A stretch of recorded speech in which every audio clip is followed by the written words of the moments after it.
Welcome back. This is a continuation of our previous video lecture. In this video lecture, we will discuss the computation of inverse Laplace transform and how this inverse Laplace transform technique can be applied in solving initial value problems. In the simplification of inverse Laplace transform, we mainly depends on partial fractions. Let's have a look at the partial fraction method. In finding inverse Laplace transform, if fs is a rational function of the form fs equal to ps by qs, where the degree of qs is greater than degree of ps, we can represent fs as a finite sum of simpler fractions called partial fractions. If in the denominator there is a linear factor of the form as plus b, the corresponding partial fraction will be capital A by as plus b, where capital A is a constant. For each repeated linear factor of the form as plus b the whole raised to n, the partial fractions are capital A1 by as plus b plus capital A2 by as plus b square plus etc. plus capital An by as plus b the whole raised to n. For a quadratic factor a square plus bs plus c in the denominator, the corresponding partial fraction will be capital As plus capital B by a square plus bs plus c. For repeated quadratic factor a square plus bs plus c the whole raised to n, these are the corresponding partial fractions. Exercise set 2. Find the inverse Laplace transform of the following functions. Solve the following initial value problems. Problem: find L inverse of s plus 1 divided by s square into s minus 1. See, s plus 1 divided by s square into s minus 1 can be split into partial fractions. So we can write this as s plus 1 divided by s square into s minus 1. See, in denominator we have a repeated linear factor, say s square, and another linear factor s minus 1. So corresponding to s square, first we have a by s. Now the second term b by s square plus c divided by s minus 1. Or we can simplify this expression after taking LCM. S plus 1 is equal to as into s minus 1 plus b into s minus 1 plus c into s square plus c into s square. In this expression, first of all, we will substitute s is equal to 1. When s is equal to 1, the left hand side becomes 1 plus 1 equal to 2. S minus 1 factor goes to 0 and second goes to 0 and c. So that implies c is equal to 2. And another substitution is equal to 0. So is equal to 0 implies 1 is equal to, so the first expression 0, second 0 minus 1, that is minus b plus 0. So that implies b is equal to minus 1. And the third coefficient a can be obtained by equating coefficients of s square on both sides. So equating coefficients of s square, we have no s square on left side, so this is equal to 0. A square, so we have one a, now s square in the middle term, and coefficient of s square in the third term is c. So a plus c is equal to 0, we know the value of c, so that implies a is equal to minus c, that is minus 2. Now we can rewrite this fraction s plus 1 divided by s square into s minus 1 as minus 2 by s minus 1 by s square plus 2 by s minus 1. Therefore, L inverse of s plus 1 divided by s square into s minus 1 is equal to L inverse of minus 2 by s minus 1 by s square plus 2 divided by s minus 1. And we know that L is linear in nature, so L inverse is also linear, so we can rewrite this expression as minus 2 into L inverse of 1 by s minus L inverse of 1 by s square plus 2 into L inverse of 1 by s minus 1 using linearity property. So this is equal to, comparing with the table of transforms, we have the result minus 2 into what is L inverse of 1 by s, that is 1, minus L inverse of 1 by s square is t, plus 2 into L inverse of 1 by s minus 1, that is e raised to t. So this is equal to minus 2 minus t plus 2 e raised to t. So this is the required function of this inverse Laplace transform of s plus 1 by s square into s minus 1. Consider the second problem, inverse Laplace transform of 2s square divided by s square plus 1 into s minus 1 the whole square. So using partial fractions, We can write this quotient expression as 2s square divided by s square plus 1 into s minus 1 the whole square is equal to, corresponding to the first quadratic factor s square plus 1, we have a term as plus b in the numerator divided by s square plus 1 plus c divided by s minus 1 plus d divided by s minus 1 the whole square. Now taking LCM and simplifying this expression, we have 2s square is equal to as plus b into s minus 1 the whole square plus c into s square plus 1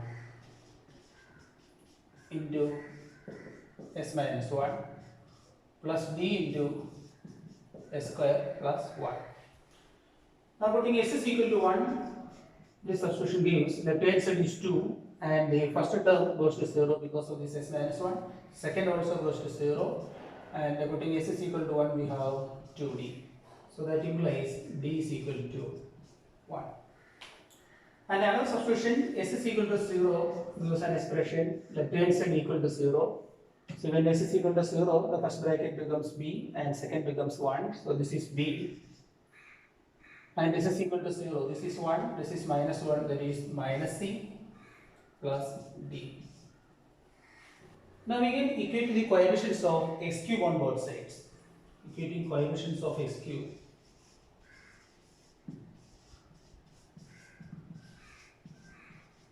So now x cube on left side, so we have 0. And after expansion, we have 1 x square in this factor. Multiplying this with as, we get 1 x cube. So as cube. And similarly, this s square into s cube multiplied with the c. So we have c. And now s cube in the third factor. So we have the equation a plus c is equal to 0.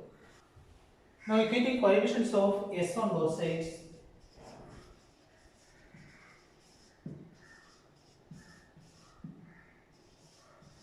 Left side we have no s, so the coefficient is 0.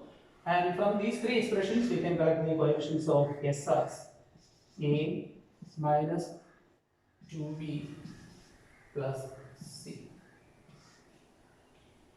Now collecting all these equations, we have d is equal to 1. Putting d is equal to 1 this expression, we have minus 1 is equal to b minus c, equation number 1, and another equation a plus c is equal to 0. A minus 2b plus c is equal to 0. And from this equation 2 and 3, equation 2 and 3 implies a plus c is equal to 2b. And a plus c is equal to 0. So these two equations implies 2b is equal to 0 or b is equal to 0. Whenever b is equal to 0, from this equation number 1, we have c is equal to 1.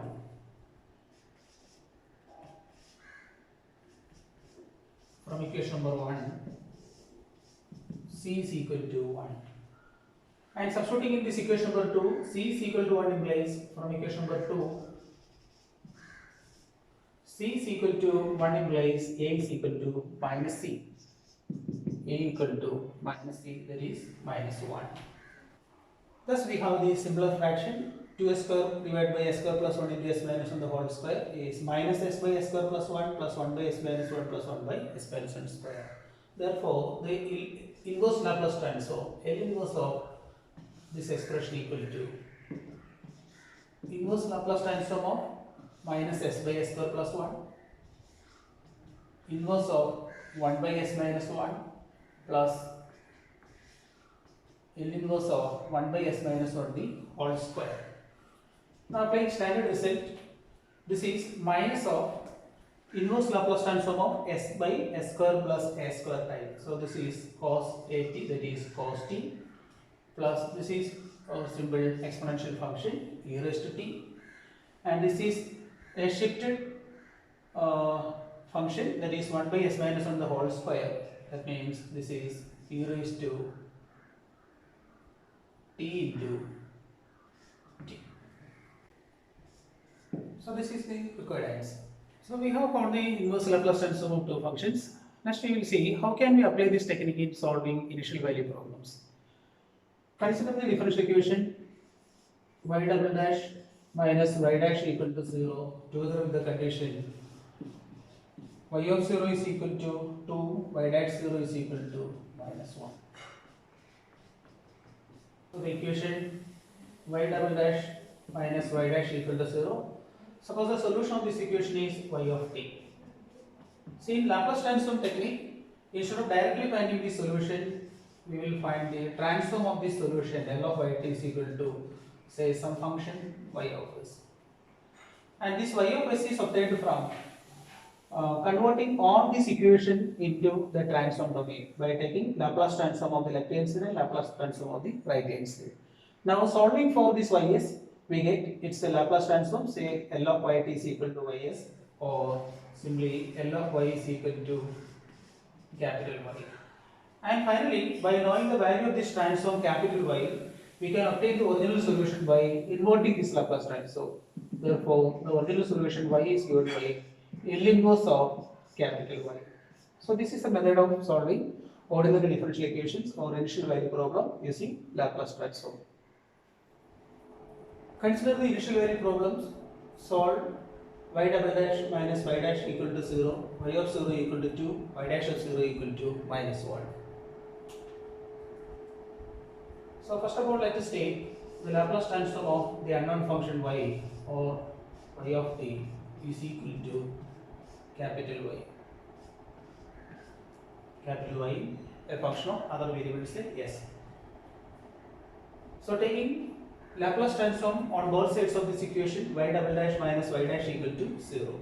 It is L of y double dash minus L of y dash equal to L of 0.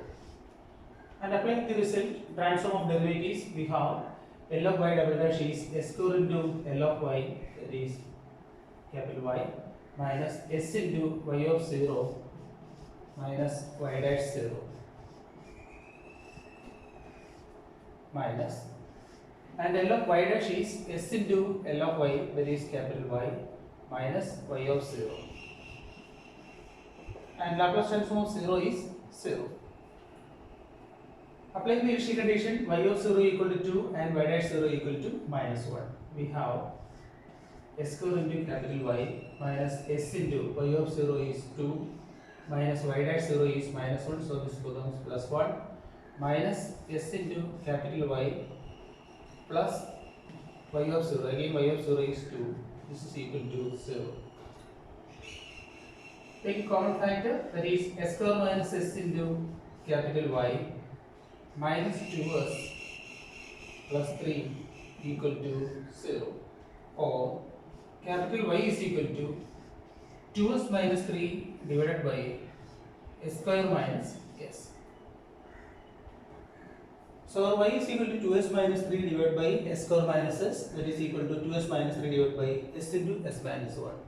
And we can split that expression using partial fractions, that is 2s minus 3 divided by s into s minus 1 is equal to a by the first linear factor s plus another constant b divided by second linear factor s minus 1.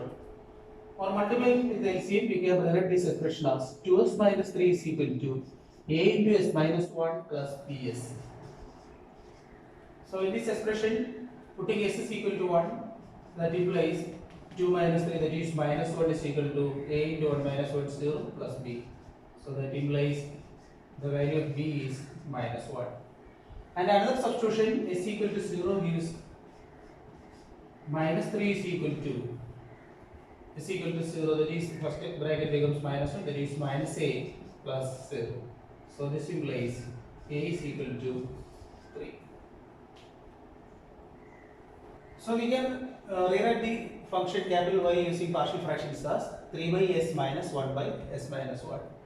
Now taking the inverse Laplace transform, that is L inverse of capital Y is equal to L inverse of 3 by s minus L inverse of 1 by s minus 1 using linearity property. So this is equal to 3 into L inverse of 1 by s, and L inverse of 1 by s is 1, minus L inverse of 1 by s minus 1, that is the exponential function e raised to t. So L inverse of capital Y means our small y, that is small y or y of t is equal to 3 minus e raised to t. So this is the required solution of initial value problem. Consider the next initial value problem. Solve y double dash minus y equal to t with initial conditions y of 0 equal to 1 and y dash 0 equal to. So as before, let us take the Laplace transform on both sides of this differential equation. So we have transform of y double dash minus Laplace transform of y is equal to Laplace transform of t. Now applying the result of transform of derivatives. So we have this is s square into L of y, that is capital Y, minus s into y of 0 minus y dash of 0, minus L of y is capital Y and L of t is equal to 1 by s square. Now applying the initial conditions, we have s square into capital Y minus s into y of 0 is 1, that is minus s, and the y dash 0 is also 1, minus 1 minus y equal to 1 by s square. So RTY, so s square minus 1 into capital Y is equal to s plus 1 plus 1 by s square. Solving for this capital Y, therefore capital Y is equal to s plus 1 divided by s square minus 1 plus 1 divided by s square into s square minus 1. So we can once again cancel the linear factor s plus 1 from both numerator and denominator, because this s square minus 1 is s plus 1 into s minus 1. So this is equal to 1 by s minus 1 plus 1 divided by s square into s square minus 1. Equation number 1.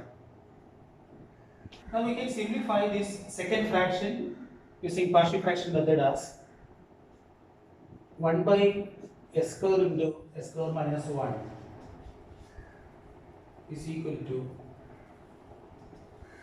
1 divided by s square into s minus 1 into s plus 1.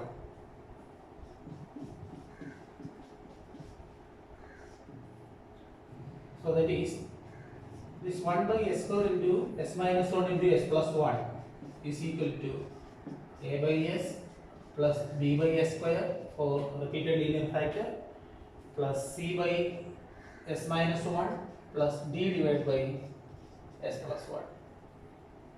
For multiplying throughout by LCM, we have 1 is equal to as into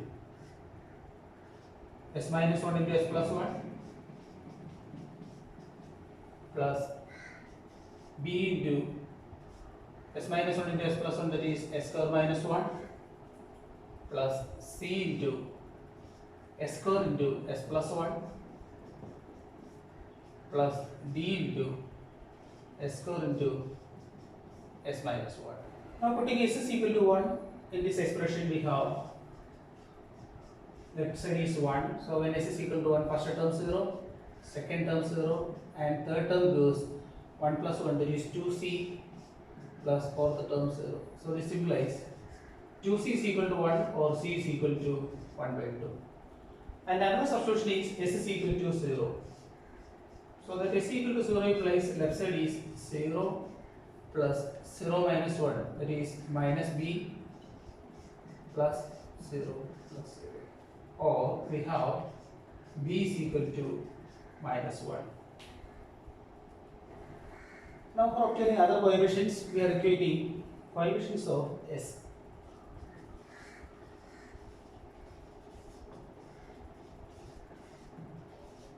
Equating coefficients of s on both sides, left side is now s, so this is 0. And from the first expression, we have a coefficient of s as, after this multiplication, we get minus a.